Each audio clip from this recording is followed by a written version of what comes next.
Welcome to USA Global TV and Radio, where our mission is to provide education, entertainment, hope, and inspiration. USA Global TV and Radio connects you with experts and audiences all around the world every single day to help you succeed in business and to live a richer life. Visit us at usaglobaltv.com to learn about career and life-changing training and mentoring programs like the Listening Mentor. Subscribe to our newsletter to stay informed about our special programs and offers. Discover how you can become a guest on one of our shows or a host or producer of a USA Global TV and Radio show of your very own. That's USA Global TV and Radio, where the doctor is always in.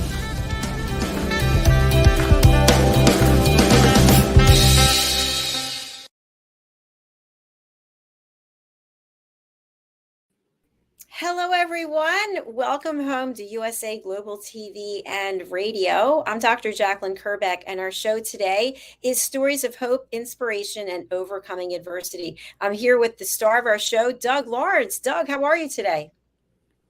Good. I'm doing well. Thank you very much. And hello to our listening and viewing audience all over the world.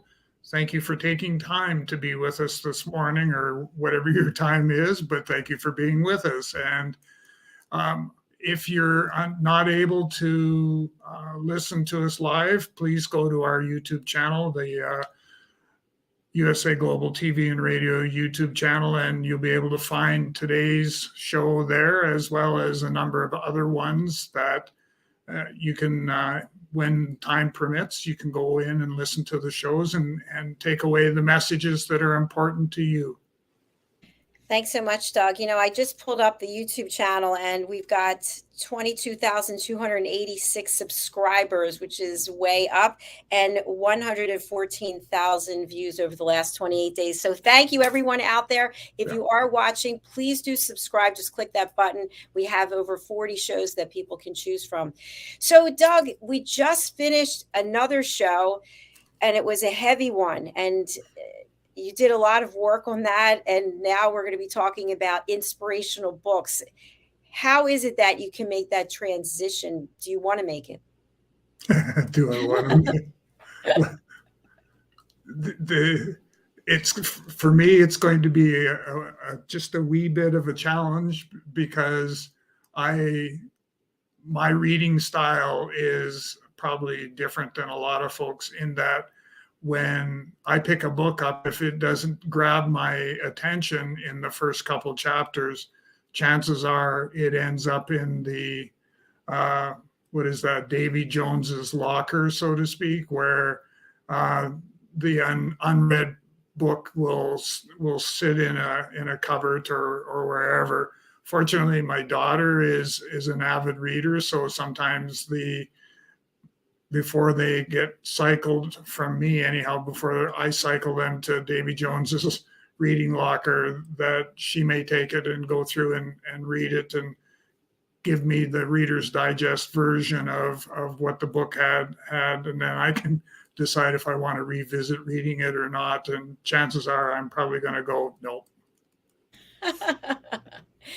I think it's interesting when I think about inspirational books. Something that comes to mind right away are self-help books. So you've got that kind of inspiration. Then you've got inspiration. Someone shares a story of what they went through. And then I also think that there's inspiration in children's books as well. And Diane Floyd-Bain, who's one of our team members, she has mentioned many times that children's books are really for everyone. So the first category, when it comes to self-help or growing your business, for example, I've read a couple of books over the pandemic. I'm not a big reader. I'm not sitting with a book reading because I'm writing, I'm doing all the other things. But I was really interested in this book that was written by Grant Cardone, 10X something or other.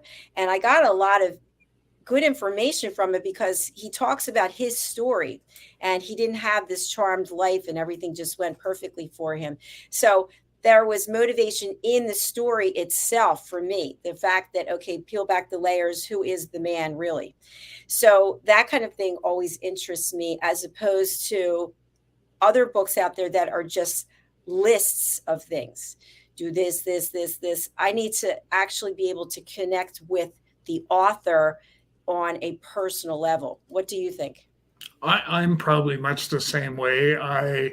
When I think, what books have inspired me, they're books that have a story that is being shared by the author with his or her audience or followers. And one that comes to mind is I was hooked on Ken Blanchard's books because every single one of the books that he had, there were small, tiny reads, which is a good thing. So, I remember I went on a holiday one time and I took 2 of his books, and my idea was I'd probably read on the plane or when I got to the resort that we were staying at, that I would be able to spread this out. I was done the 2 books in the first probably 5 days of being at the resort. I couldn't put them down. And so for me, it's telling a story. And what I'm going through right now is the book that I have that was recommended, and don't ask me to share the title or the author because it's gone. I just know the book is over behind me. And in any event, that particular book is telling a story as well. And as you mentioned, that we had a pretty deep discussion in the past show, that a lot of that stemmed from my reading of this book. So for me, it has to have a story, and this one that I'm reading now definitely has a story. And I do look for the self-help books, but they do have to have that story kind of format to them in order to get past the 2-chapter cursory read that I typically go through. You mentioned something that I want to kind of just look at a little bit. It doesn't have anything to do with inspirational books, but we were having a conversation about the male brain and the feminine brain, meaning when you talked about you take the information in, you're reading it, and then you kind of let it go. And I feel like I do that a lot as well, because there's so much information to retain, and your brain only has so much room, and you need to clear out some of it so you can make room for new things. So do you find when you are reading something that you're maybe in your subconscious, you're looking for some gems to pick out from the reading, and you're kind of like, okay, let me get to the part that I can say, okay, this makes sense. I resonate with this, or this resonates with me. Or you really you want to enjoy the entire journey of wherever the author's taking you? Yes, if they catch or capture my attention in the first 2 chapters. And usually I will get something that tells me this is good, you need to go further, and then I will. I'll go past the 2-chapter sort of line in the sand. But if there is no connection in that first 2 chapters, chances are it's probably going to sit on the shelf, or I'll pawn it off on my poor daughter, who, like I said, is an avid reader. So there you have it. If you don't get his attention in the first 2 chapters, that's the end. It's something for me when I'm reading books, when I do read books, or if I'm watching maybe a movie or a television show. I mentioned I don't watch mainstream television, but the streaming services, if something's happening and I'm uncomfortable with it, I'll actually stop, and I need some time to prepare myself for it before I go back to the book. So for example, if something is really painful, maybe the 2 characters are getting into something, and maybe it's something coming up for me, I don't even know. But it's the same thing when I'm watching movies. If I see something that I'm uncomfortable with, for example, drug addiction, I don't want to watch any movies where people have needles, and I don't know, I just cannot watch it. And knowing that there's some amazing movies where that's featured in, I have to fast forward through it. Like if I've seen it already, I have to fast forward. So I don't know what that means, but that really has an impact on what it is that I'm reading. Now, we have people who've come here, who've talked about addictions, drug addictions, et cetera. I have no problem with having that kind of conversation, but it's the actual visualization of it, whether I'm reading in a book or I'm watching it on some kind of medium. What do you think that means?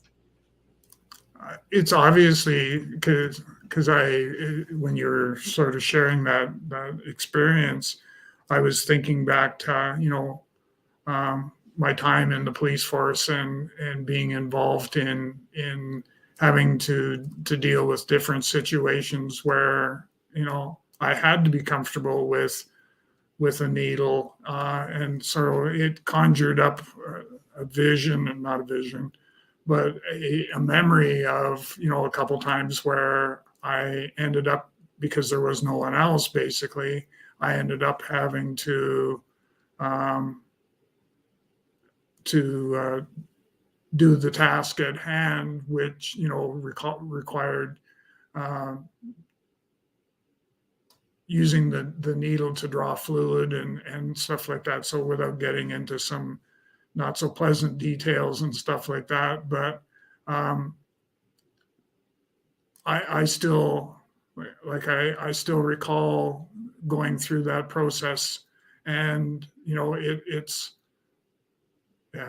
I'm going to stop it there. Yeah, that's really tough. So many times in inspirational books, there are chapters, because I've written one myself where I interviewed people from around the world, and I shared my story, and then each person shared theirs. And I can't even go back and read the book. I want people to buy it, but I personally can't, because I interviewed the people and I watched as they were reliving it, and I felt their pain. And so now I don't want to go there and feel that again. I don't know what that means, but I'm glad that we wrote the book and we put the book out there, because they needed to share their stories as much as I needed to share mine, but yet I don't want to go and revisit it. So I think that's also something I like to study something. So for example, I mentioned about television shows. I'll go back and watch something again, or a movie again. I'm watching the Arnold Schwarzenegger documentary, and I never was really a big Arnold fan, but I'm finding that passion, that drive, that commitment that he made to himself to get to America, to be a bodybuilder. And now I'm on the second part where he's talking about not just being an actor with no experience, but being a leading man and doing all of his own stunts. And so I'm going to watch it again, because there's just something about it that resonates with me, that's driving me to look for the next mountaintop. And as opposed to if it was just all painful, this is, I don't think I could do it.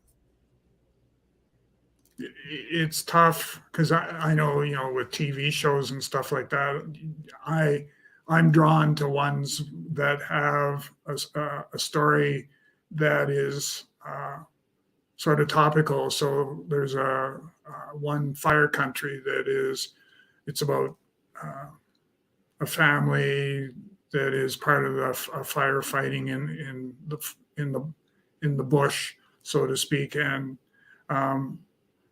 I relate to what's going on with the show on TV, largely due to the fact that we have so big of an issue in some of the provinces here in Canada that have got all these fires that are burning, and they're having to evacuate communities and all that sort of stuff. And I can relate now, to what's going on with Fire Country, the show itself, and stuff like that, because it takes me back to what's actual reality, which is what's going on here in a number of different provinces in Canada.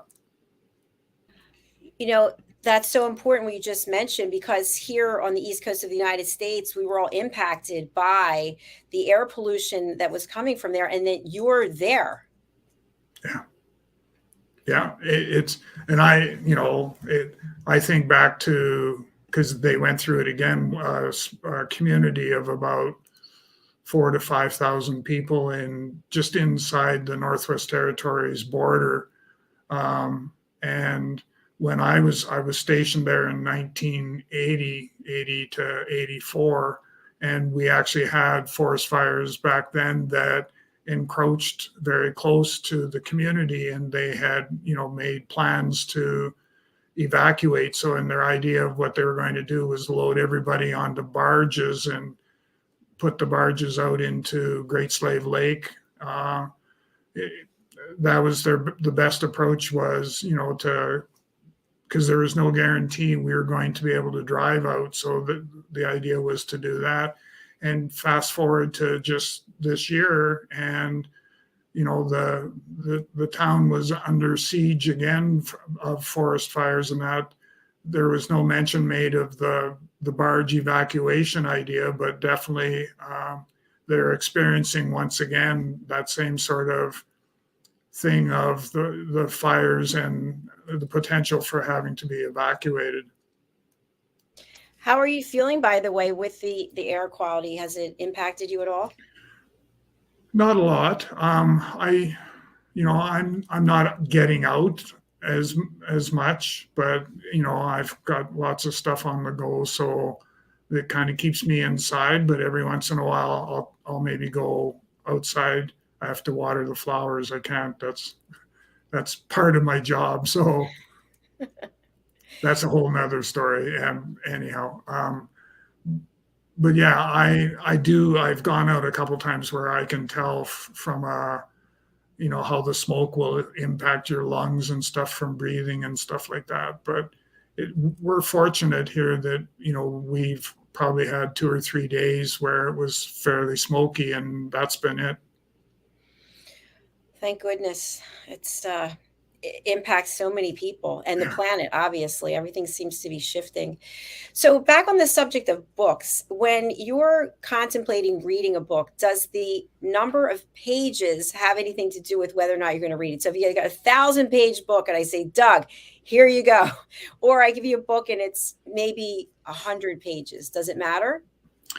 It has definitely some impact, and that's why the books that I've written have tried to keep it to that 100-page range. I'm sensing that I may be a bit bigger than that with the next one that I'm doing right now, but like a 1,000-page book that'd be a showstopper. And I should probably add the caveat to that is that if I read the first 2 chapters of a 1,000-page book and there was no attraction whatsoever to continue on, then I definitely wouldn't continue. I might go beyond the 2-chapter rule, as I call it, in a book that's 1,000 pages and there's stories that I can relate to. I would be inclined then to maybe go beyond that. But other than that, I think the as I call them, the quick reads that have the story and they get the story out there, and there's some quick takeaways and some nuggets that you can put into practice fairly quickly. I think those win out over the other books that are huge in content. I agree with you. I feel the same way. What about how-to books? Do you find them to be inspirational? So, for example, how to build a desk. I don't know. I'm just coming up with anything. Or would you find that you're more likely to go over to YouTube or some online platform? Yeah, definitely.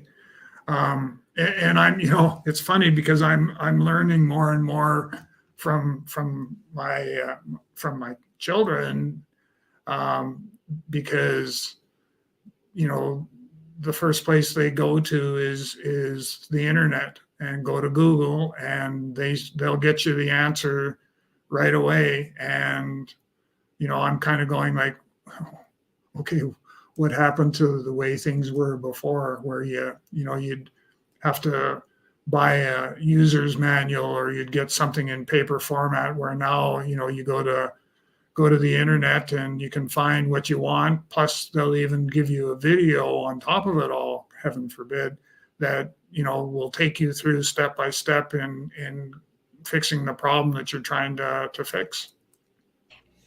I love what you just shared there, because it is so true. I mean, we are on YouTube right now, right? So this is where our platform is, and there's so much information here. And I wonder if there's any research to look at, has it impacted the number of books that are still being published? Because you can get so much information. You can even get motivational videos, you can get meditation, you can get yoga, you can get all these things, that there are books out there. And you and I are both authors, so we want people to keep buying books.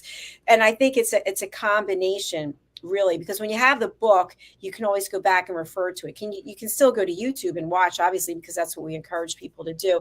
So maybe some combination of having that tangible thing in your hand as well as what's online. What do you think? Well, I think, as I probably don't want to say this, but I think some of it's an age thing, because I struggle at times to read an ebook, a book online, versus actually having the paper copy in my hand and being able to read it at my leisure, which I could do if it was an ebook, yes. But I just find that I respond better to a book that I actually physically have in my hand versus something that I'm trying to read online. Very true. And I know for myself, I love having my books. They're all over there on the table. I like to be able to pick them up, look at them, and have them. Do you feel the same way about yours? Yeah, it's because if I take off to go visit somebody for a coffee or have a business meeting or whatever, in my little briefcase that I always carry, I usually have 4 or 5 copies of the book. And like yesterday, I went to a doctor's appointment and I took a copy of You Are Not Alone with me. And the doctor and I had a great conversation about mental health and mentoring and his, what he had done before he's doing what he's doing now. And so I pack, like I said, 4 or 5 copies of the book with me and just, use it as sometimes just as a conversation starter.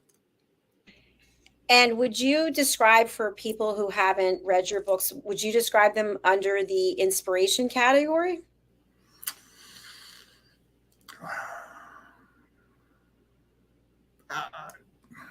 Might be a stretch. Just because when I think the gift of mentoring is all about the mentoring process and concept. So it's kind of I guess that could be a self-help book for somebody who thinks they want to be a mentor or who thinks they may need a mentor. So kind of a self-help, I guess. You Are Not Alone is somewhat unique in that it's all about the mentoring concepts and processes. But what we've done is we've woven into that the aspect of mentoring being part of the support structure for mental health. And we share stories in the book about different situations that have taken place and how there's a mental health component to them. But just as importantly, there's also the fact that mentoring, had it have been in place, it would have been a good place to be part of the support structure. So there's, I think the genre that they actually have it in mentoring and coaching genre for anyone who's listening today that understands all that particular jargon. But it wouldn't be self-help, but it would, like I said, it's kind of unique in that it sort of sits in its own little space. Doug, do you have your book there that you can read for us? I do. There's You Are Not Alone. And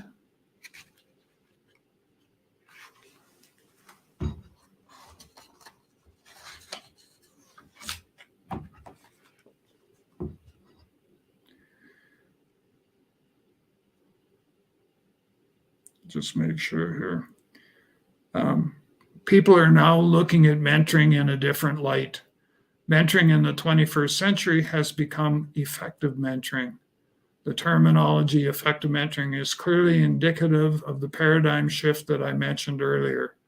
There are a number of components, processes, and concepts that are now part of being an effective mentor. When I look at where mentoring has come from and where it is today, the change has been phenomenal.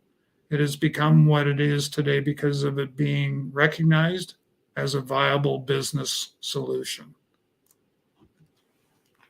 Thank you so much, Doug. What do you want people to take away from reading this book?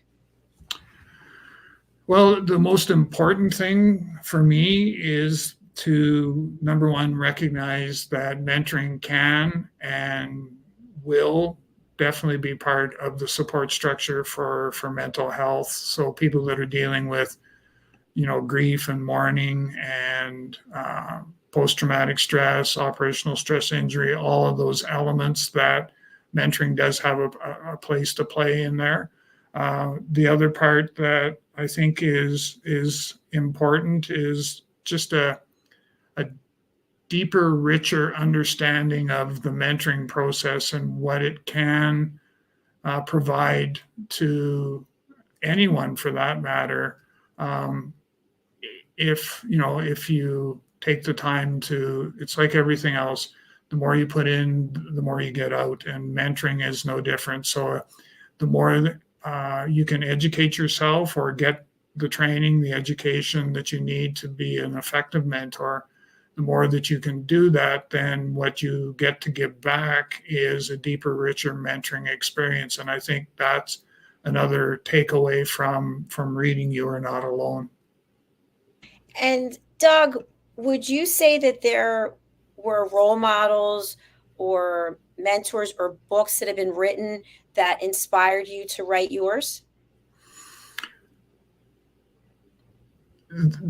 My best answer for that is that what I found in doing a lot of the writing and research that I've done is that there are lots of books that come at the topic of mentoring from a academic perspective, so very much about the theory in that. And what was missing was the practical application of mentoring in various situations. And that's where I come from. That's kind of my forte is translating those theories into how I would apply those in a practical situation. So the practice of mentoring is basically the approach that I take is from that angle. Thanks so much for explaining that. I want to talk about a book that pretty much everyone has heard of, and that's the Bible. Are you someone who has been an avid reader of the Bible in the past? Every night I have a little, actually I'll back up the train here, but I have a small Bible that I got when I was just a youngster, and we went through, I was confirmed in the United Church at the time, and we went through some Bible classes, and we actually had a small youth group.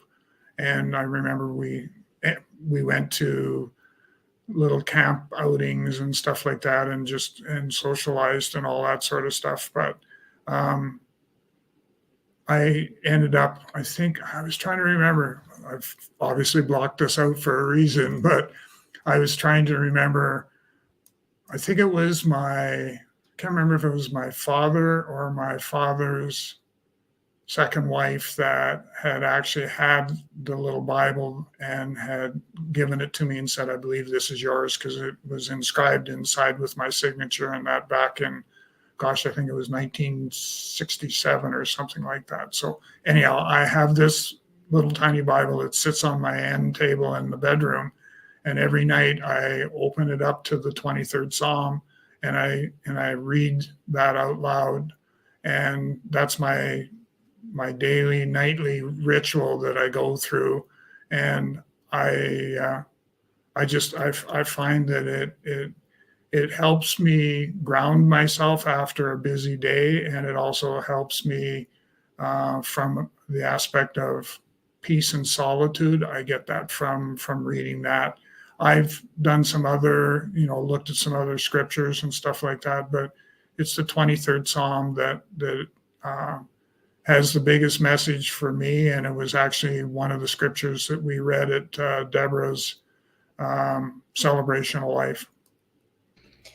Thanks for sharing that, your personal information. That's really appreciated. So would you say that that's the most inspirational book that you've read or that you read, or what category would you put that in when it comes to books? If you were in a bookstore and you were looking for the different topics, where would the Bible be?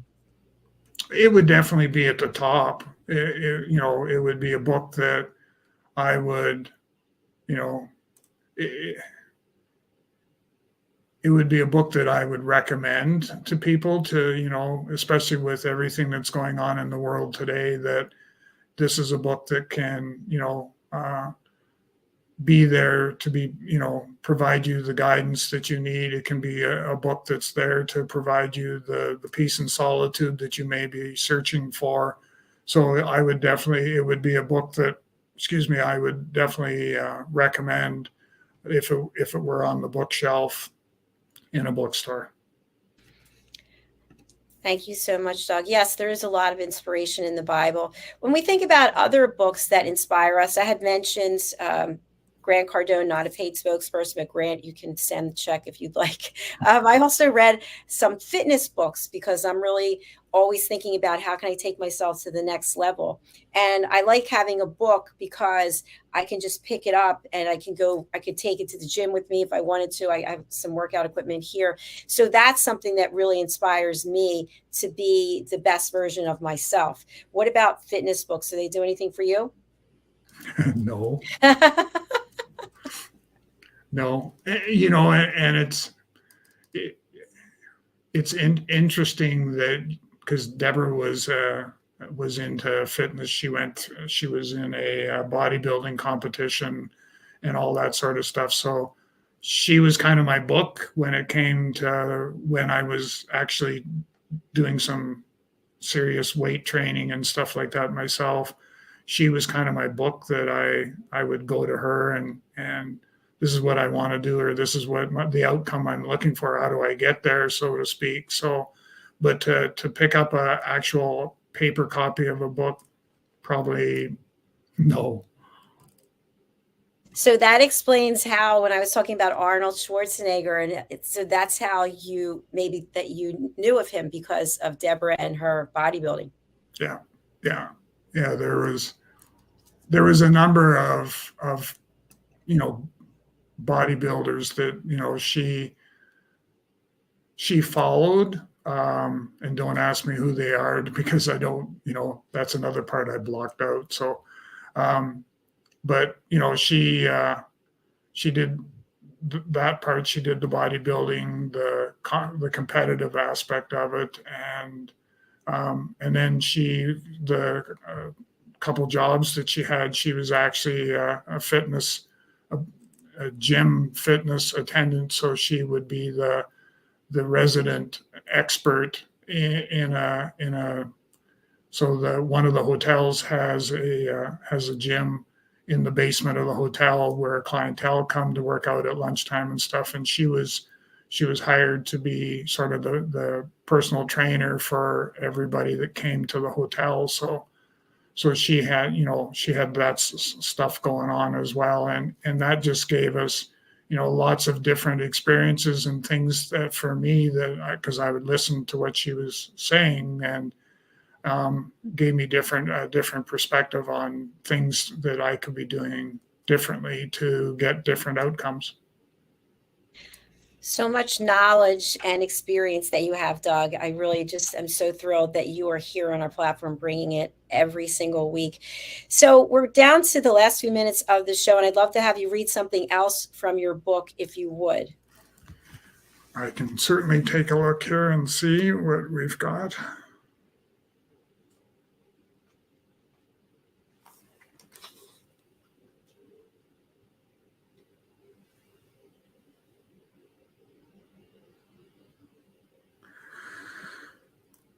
When I first started the journey of writing this book, one of two that I am working on, I reflected back on my previous book, The Gift of Mentoring, in 2014. I wanted to recreate the ambience of two of us sitting side by side on a bench and me sharing some stories of my experiences over the years. That feeling of settling into a long conversation with a good friend is the most important outcome for me.